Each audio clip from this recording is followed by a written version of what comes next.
ஆனால் எனக்கு என்ன ஷாக்கிங்காக இருக்குன்னா, திரு அமித்ஷா அவர்கள் இங்கே சமீபத்தில் வந்தபோது, அது நான் வெளிநாட்டில் இருக்கும்போது தான் அதை நான் பார்த்தேன்.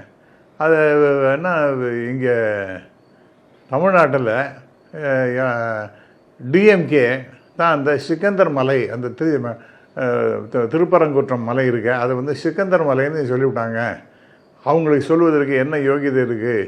ஆகவே அதை எதிர்த்து நீங்கள்லாம் போராடணும், என்ன பெரிய கூட்டத்துக்கு வரணும் அப்படின்னு இன்னும் பேசுகிறார். என்றைக்கு டிஎம்கே வந்து சிக்கந்தர் மலைன்னு சொன்னாங்க சார்? அதாவது நீங்கள் ஆட்சியில் இருக்கீங்க, அதிகாரம் உங்கள் கையில் இருக்குன்னு என்ன விதமான பொய்யையும் சொல்லாமா?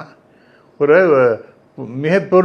பெரிய பொறுப்புள்ள ஹோம் மினிஸ்டர் வந்து, இந்தியாவினுடைய ஹோம் மினிஸ்டர் சொல்கிறார், இது வந்து சிக்கந்தர் மலைன்னு டிஎம்கே சொல்லிவிட்டாங்கன்னு சொல்லிவிட்டு. அவங்க யார் அவங்களுக்கு அதிகாரம் கொடுத்ததுன்னு?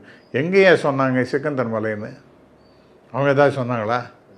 இன்னும் சொல்ல போனால் அந்த இடம், அந்த திருப்பரங்குன்றம்ங்கிறது முருகப்பெருமானுக்கு ஒரு முக்கியமான ஒரு 6 வழிபாட்டு தலங்களில் முக்கியமான இடம், அதுவும் ஒன்று. அந்த தாண்டி அங்கே சிக்கந்தர் அப்படிங்கிற ஒரு இஸ்லாமிய பெரியவருக்கு ஒரு சமாதி ஒன்று இருக்குது அப்படின்றாங்க. நான்லாம் அங்கே போய் பார்த்தேன். நான் முருகப்பெருமானை தரிசனம் பண்ணிக்கிற வழி அதெல்லாம் நான் போனதில்லை. ஆனால் அதுவும் ரொம்ப ரொம்ப காலமாக இருக்கின்றது. அப்போ அதை வந்து உறுதிப்படுத்தினது யாருன்னு பார்த்தீங்கன்னா, அந்த மலையில் அதெல்லாம் இருக்கக்கூடாதுங்கிற அளவுக்குலாம் சட்டங்க கேஸ் எல்லாம் போட்டு கடைசியில் 1931 if I'm right, privy council லண்டனில் ஒரு டெசிஷன் எடுத்துட்டாங்க. அதெல்லாம் அவங்களுக்கும் இருக்கலாம், இவங்களும் இருக்கலாம், சிவபெருமானுக்கும் அங்கே இடம் உண்டு. ஐ திங்க்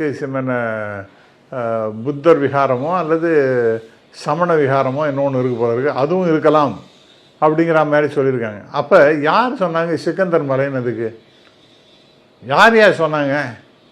ஏதோ பொய் சொல்கிறதுனா ஒரு எல்லையற்ற பொய்யாக சொல்கிறது. இது காரணம் என்ன? அவங்களுடைய உள்மனத்தில் என்ன இருக்குன்னா, இது ஒரு மிகப்பெரிய பிரச்சனையாக உருவாக்க வேண்டும்